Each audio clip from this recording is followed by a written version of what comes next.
pastores que proíbem quem não é casado de tomar ceia, quem não é batizado de tomar ceia, eles não rejeitam o dízimo dessas pessoas. Qualquer que tenha feito um curso, básico que seja, de teologia, nesse momento já está com ânsia de vômito por causa do conteúdo desse discurso. Realmente esse homem está provando e comprovando que não sabe nada de Bíblia e está simplesmente desfilando seu preconceito e a própria ganância, pois claramente seu olhar é carnal e no dinheiro. Antes de continuar analisando esse besteirol, deixe seu joinha, se inscreva e ative o sininho. É de graça e nos ajuda muito. Vamos deixar a Bíblia responder. Então vai. Coríntios 10, 1 e 2 fala do batismo nas águas. Veja que aqui, no texto bíblico, é o apóstolo Paulo falando, não qualquer um com seu aparelho de achômetro ligado na tomada do preconceito, produzindo besteirol diabólico a fim de causar divisão na igreja do Senhor Jesus. Ok, continua. Versículos 3 e 4 vai então falar sobre a ceia, que obviamente está após o batismo.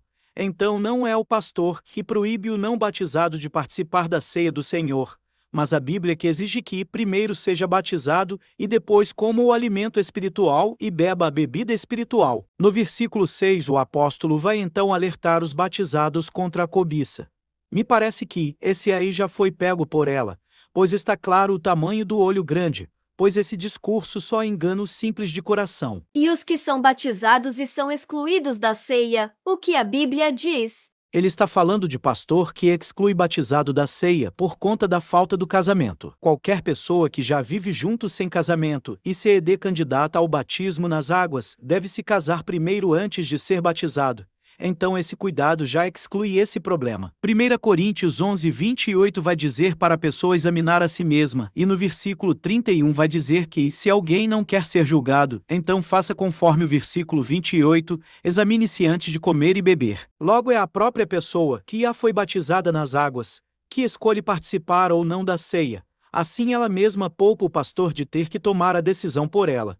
E há que, fazendo a análise no tribunal da consciência, ela mesma saberá se pode ou não participar. E em Gálatas capítulo 5 o apóstolo Paulo vai falar das obras da carne e do fruto do Espírito, onde do versículo 19 ao 21 o apóstolo apresenta uma lista de obras que o cristão não pode praticar e termina dizendo: Os que cometem tais coisas não herdarão o reino de Deus. E entre elas está a fornicação, que é o sexo fora do casamento. Mais uma vez, é a Bíblia que diz. Então qualquer que seja batizado e conheça um pouco da Bíblia e está praticando sexo fora do casamento sabe que a Bíblia não aprova e ele mesmo não vai querer participar da ceia e ao mesmo tempo vai ter o desejo de se casar para poder participar. O discurso deste homem é diabólico. Ele está fazendo a mesma coisa que a serpente fez no jardim e no deserto da tentação. Ele está distorcendo sutil e astutamente a palavra de Deus, enquanto mistura duas doutrinas distintas e deturpa a ética cristã a fim de confundir e dividir a igreja, confundindo os crentes. É sem dúvida um satanista atacando a mente dos cristãos para causar prejuízos para a vida do crente e baixar os recursos da igreja. Afinal de contas, o diabo discursou como amigo para Eva no jardim e discursou como amigo para Jesus no deserto. Nem todo discurso é de fato o que parece ser. Tome cuidado, crente. O dízimo não é obrigatório. Se fosse, teríamos roletas e seguranças nas portas das igrejas, impedindo a entrada de pessoas não dizimistas. E não existe nenhum versículo na Bíblia proibindo o não batizado ou o não casado de dizimar.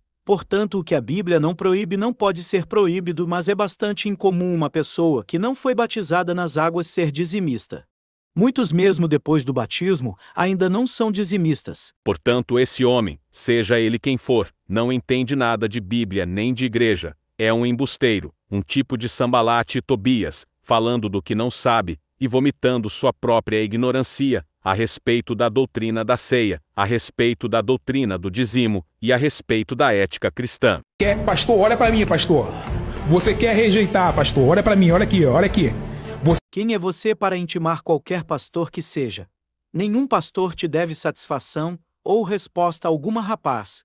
Eu estou comentando e respondendo esse vídeo para te desmascarar por causa do povo, para que o povo não acredite nessas asneiras diabólicas que você está semeando na internet. Você quer rejeitar, quer proibir o seu membro que não é casado de tomar ceia, Aquele que não é batizado de tomar ceia, não seja hipócrita. Quando ele for dizimar, fala para ele, ó, pega o seu dízimo e junta para você pagar o seu casamento. Faça isso, pastor, não seja hipócrita. A igreja promove diversos casamentos por ano, reconciliando casais, restaurando casamentos e famílias, fazendo obras sociais sem precisar que o casal sem recursos guarde seu dízimo para isso. A igreja honra com os custos do casamento tanto no civil quanto no religioso de diversos casais por ano, apesar de não ser divulgado, e você ser mal informado. A igreja faz um trabalho excelente em favor das famílias, trabalhando e investindo em casais. Não existe, no mundo, nenhuma instituição que restaura casamentos e famílias como a Igreja de Jesus Cristo, e isso investindo muito recurso, através da fidelidade dos dízimos dos crentes. Nenhuma instituição no mundo faz obra social como faz a Igreja de Jesus Cristo. Veja bem, esse homem não está preocupado com o casamento ou a ceia de ninguém. Se estivesse, ele não estaria falando besteiras e acusando pastores, estaria fazendo alguma coisa, ao invés de prestar um desserviço para a igreja e para a sociedade. A igreja promove milhares de casamentos e alimenta milhares de famílias por ano, abençoando muita gente e socorrendo muita gente que não é dizimista através do dízimo dos dizimistas. Pastores não são hipócritas. Hipócritas são vocês que ficam discursando em podcasts para ganhar visualização, acusando homens que estão gastando a vida na obra de Deus, enquanto vocês falam e nada fazem por ninguém. Pare de falar e faça alguma coisa. Falou o que quis, ouviu o que não quis, e chega por hoje, tchau.